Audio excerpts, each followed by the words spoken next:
Hey everyone, welcome back to Build. I'm your host, Brittany Jones-Cooper. From the creator of Mad Men, The Romanoffs is a contemporary anthology series set around the globe, featuring 8 separate stories about people who believe themselves to be descendants of the Russian royal family. Actress Amanda Peet joins us today to discuss the new Amazon Prime Video series. But first, here's a clip. Of course you called. Any news? No, nothing. I can't hear you. Where are you? Hold on. I had a dream that she had a baby. It was a boy, by the way. We know that already. Really? So, how is she? Serene, like a boa constrictor digesting an elephant. So they have no idea when? No. She's a week overdue already. Oh, thanks.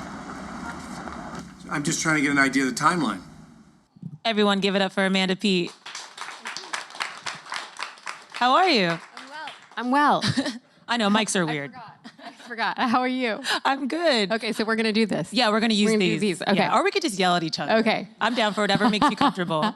That's okay. So I got to check out a couple episodes of Romanoffs, and first I have to say the opening credits, the opening sequence of the show has to be one of the most captivating, weird, crazy things I've seen. How fun, when you first saw that, were you like, what is this? Yeah, I didn't see it until the premiere in New York, so I didn't know he was going to do that. I didn't know anything about the Romanovs except for my episode, so everything was shrouded in secrecy. So yes, it was a very violent, surprising beginning. But it definitely sets you up oh, this is going to be interesting. Yeah. Yeah. And so the Romanov family obviously is a Russian royal family. Why do you think people are still so fascinated by it? Because I feel like every couple of years we see something new or new biographies written or just something crazy. I guess I don't know all the reasons. I think some of it just has to do with our fascination with celebrity and royalty and then also I guess the violent way they died and this idea that someone escaped and and I guess what does royalty really mean? Does it really mean anything? What does it mean to have a legacy? Which is explored through every episode here because I'll let you describe what it's about. Each of these, each episode is different, but in general, what is the thing that kind of connects them? Oh, well, I think Matthew was trying to write about each story touches on the idea of entitlement and the idea of lineage and so what if you are one of the Romanoffs? A lot of the ones that I've seen so far have to do with getting your comeuppance for having been elitist or your downfall. So that's interesting. Yeah, and it's funny how he ties that ego into their relationships. So there's a romantic kind of thing in each episode too, and it's sort of how that ego impacts the relationship and what really is your lineage. I don't know, I was really fascinated by it, but I also saw Anastasia as a kid, and it sent me into a deep spiral after You saw what? Anastasia, the Anastasia. Cartoon version of it. Oh, yeah. Yeah, they made a cartoon about it, or a movie, a Disney movie or something. And I remember spiraling as a kid because it's this story's so messed up, but it is so intriguing. So tell us about your story in the Romanovs. I play a mother who's waiting to have her first grandchild. And there is what develops over the course of the episode is just that there's some question about who the real father of my daughter is, so who the real grandfather is. And so that's sort of what it's about. And does it matter, I guess, is the question. You mentioned that your character is going to be a grandmother, which that's ridiculous, right? You don't look like a grandmother. You're very sweet. You look a grown-ass daughter in this thing. I'm like, what? Yeah, I mean, I as a middle-aged woman in entertainment, I think about age a lot. I'm sure it's not just because I'm in entertainment. I'm sure just anyone with young children, they're almost it's almost like a taxi meter. Them growing on your kitchen wall is almost like a constant comment on your own age. So yeah, I think about it a lot, but I was a little bit like, wow, okay, I am a grandmother. When you read the script, did that was that something that was attracted to you to try that out, or was it at first sort of unsettling? Well, the first thing that happened was I got the script, and because it was a really big part and I thought it was so beautifully written, I was pretty sure that it was a mistake that I had gotten it. So, and then when I realized she was a grandmother as well, it made me feel like perhaps this was just going to be some funny anecdote where my agents meant to send me something else. But then Matt said that he did mean to send it to me. So I was delighted. And so many of my own feelings about how surreal it is to be this old, doing the show was really a receptacle for all of my anxieties that I have personally, and probably my anxiety about even the fact that I was eligible to play a grandmother. So that's always really fun when the actual role, you can let some of that anxiety out. I was going to say you were probably able to use some of that because your character is kind of this controlling, anxious woman. Yes. And are we allowed to swear? Yes. Oh, good. That's fucking awesome. Yes, girl, go. Yeah, one of my favorite lines in the show when I read it was "fucking millennials." And then, each time I said it, it was just like this relishing of this moment.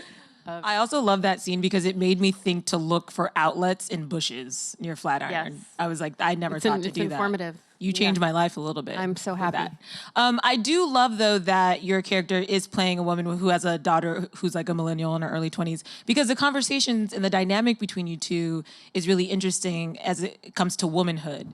So your character is kind of very progressive, and then she has this daughter who's a throwback, and I loved seeing that conversation happen because it's something that I'm seeing all the time with my friends as we all make different choices, Yeah, I mean, I think we were talking about how there are some millennials who don't even, they're just not really fazed by the concept of feminism because they've come so far that it's almost peculiar, or it's a foreign concept anyway.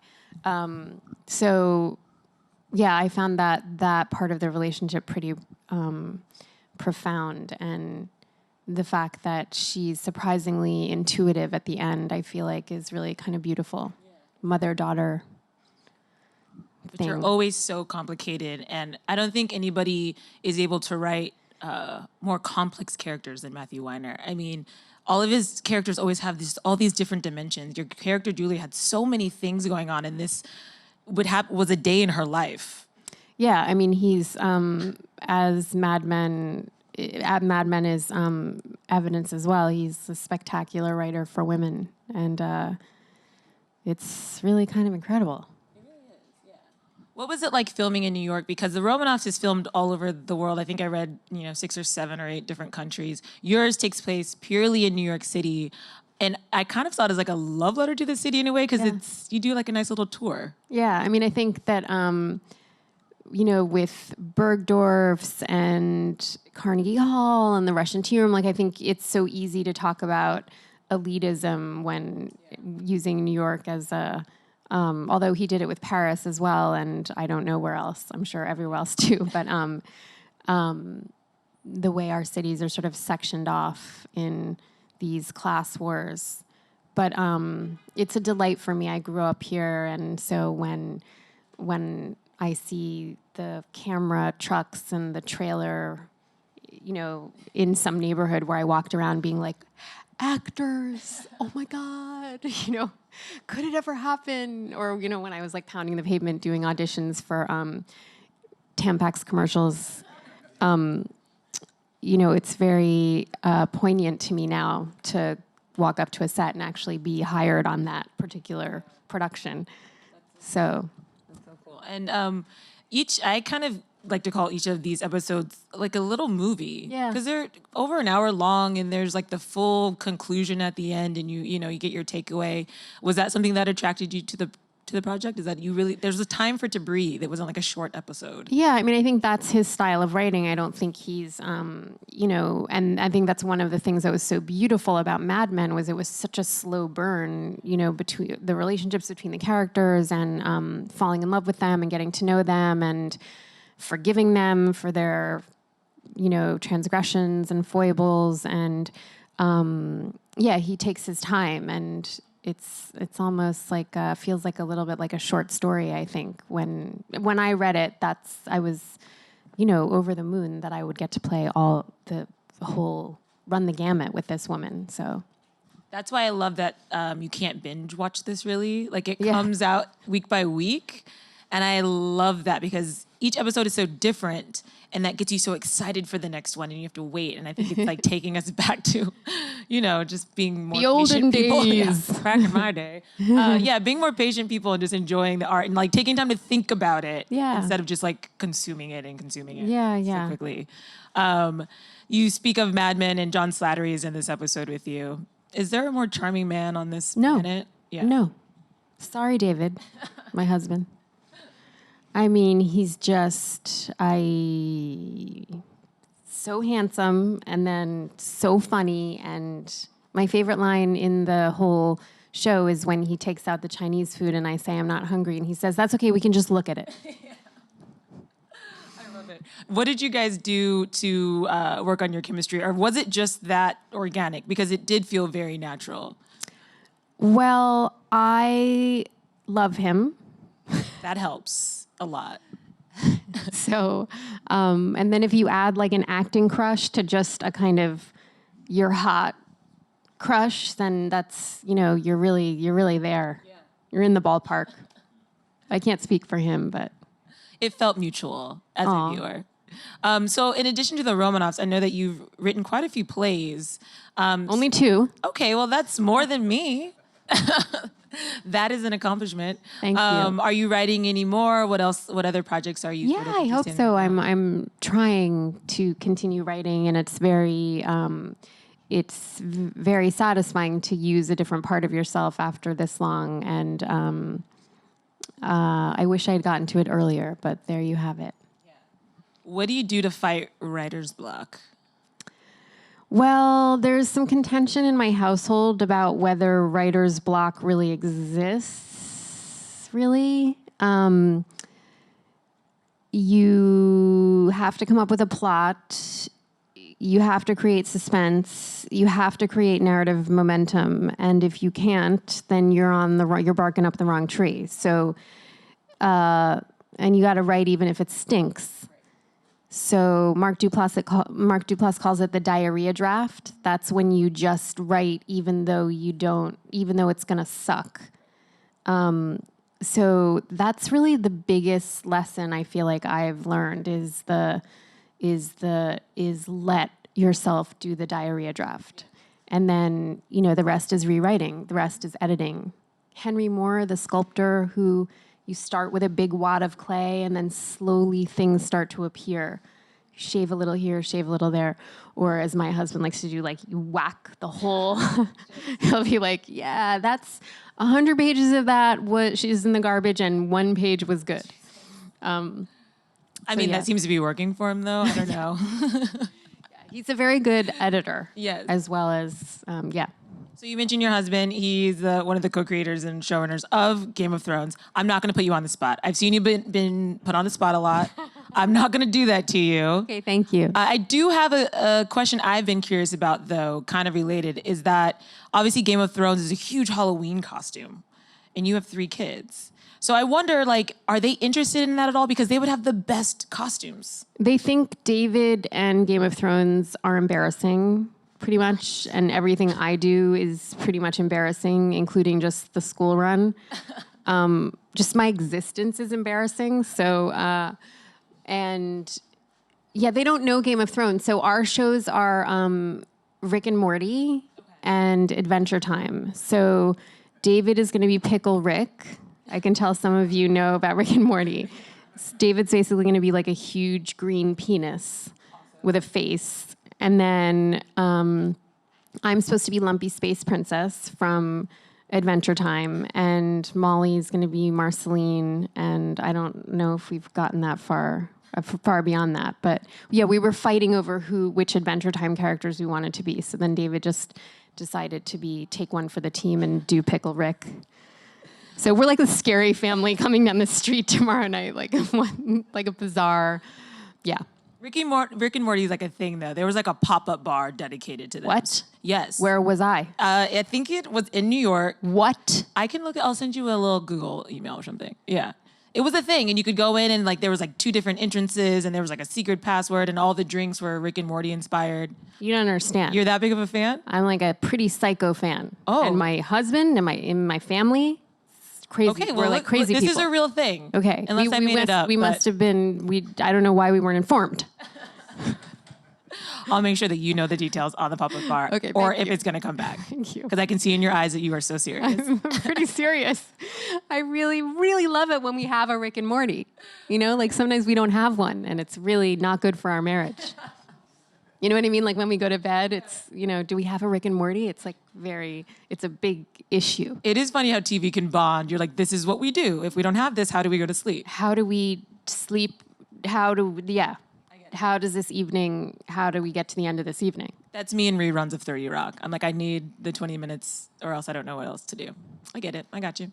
Let's go to the audience really quick for some questions before we go out. Any Rick and Morty questions? Sorry, no. Okay, fair enough. Seeing as you've tackled the Tampax commercials and now a grandma, are there any roles or genre that you would like to try that you haven't yet? I don't really think about genre and role as much as I just think about good writing versus mediocre writing versus lousy writing. So, one of the things that I like about Brockmire, the show that I'm doing with Hank Azaria, is just that I'm not a mom and I'm not a middle-aged woman who's like dying to have a baby or dying to get married or going through a divorce, or like I like that she's just a woman obsessed with baseball who happens to be this age and go.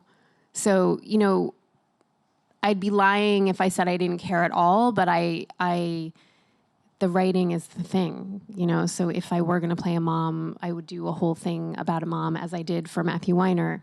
If it's great, then it's great. And this was great. Next question. Miss Peet. Hi. Hi. I came down from Columbia University. Oh. We had, in the dynasty was founded, Romanov dynasty was founded in 1613.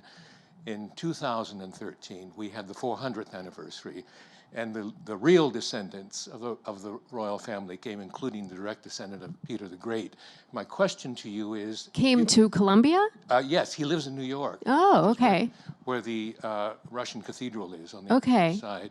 My question to you is, I spent 2 years studying the last royal family, Nicholas II, the 4 daughters, the son.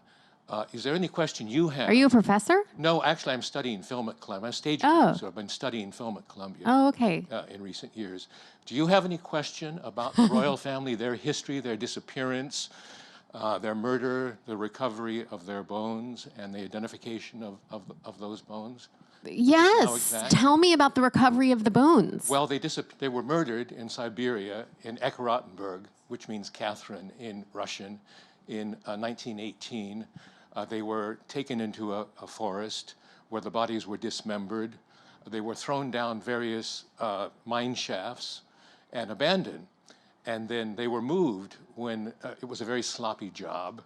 And they were recovered, and various parts of them were moved to other places.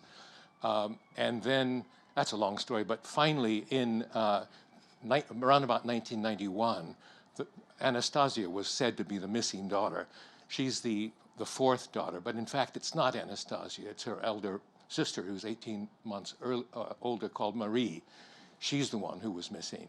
And her bones were finally found, and the Tsarevich, Alexei, was finally found. And they're identified. Prince Philip, the Queen's husband, is the nephew of the Tsar and the Tsarina.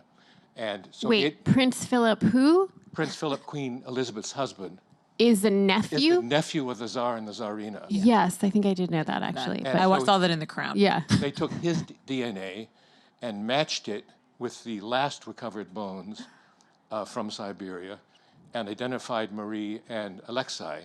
And now the entire royal family is buried in St. Petersburg in the Cathedral of This St. is Peter and Paul. amazing. This is amazing. If you guys need a consultant on the show. Yeah. I just need a modern Russian history course. Yeah. It's all That's cool. all Yeah. published history. Yeah, I love it. Yeah, I'll get right to that. After Rick and Morty. After Rick and Morty. And one last to- question. Hi. Hi. I was Is wondering this going to what- be like a Russian Revolution question? This is not. You want to talk about Bolshevism? Amanda, can you just tell us what happened? No. Bolsheviks in 19... Okay. I was just wondering what the biggest challenge for you was playing this role.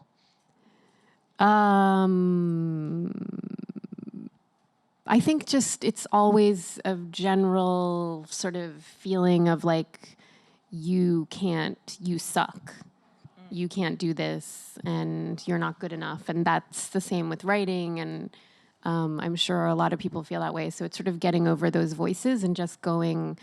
Sometimes when I think something's really beautiful and really moving, it's actually harder for me to do it because I feel too precious about it. And I feel like it's like a fragile vase that I have to hold in a certain way. But you have to get over all those voices and not be too precious about it. But it's hard. When I like something, it's really hard. It's like when I used to go to see Dave Letterman. Like I was always just a mess because I liked him too much. I love you, Dave. I miss you. I totally relate to that. I think everybody can relate to that. But as somebody who has watched it, you nailed it. And it was so, your episode in particular, I just had such a fun time just watching so and glad. enjoying. Thank And you. I felt like your character, by the end of it, I felt like I really knew her. Yeah. Which is nice because you can see that evolution of her throughout the episode. Well, it's fun to be with a woman for the day that she's deciding to tell her whether or not to tell her daughter who her real father is. It's like you're just basically the clock is ticking and you're like, is she going to tell her? Is she going to tell her? And You had me so stressed out by the end of it. I was like way too invested. So thank Me you too. for that. If you guys want to see what I'm talking about, the Romanovs, new episodes are available every Friday on Amazon Prime Video. Give it up for Amanda Peet. thanks, everybody. Thank you so much.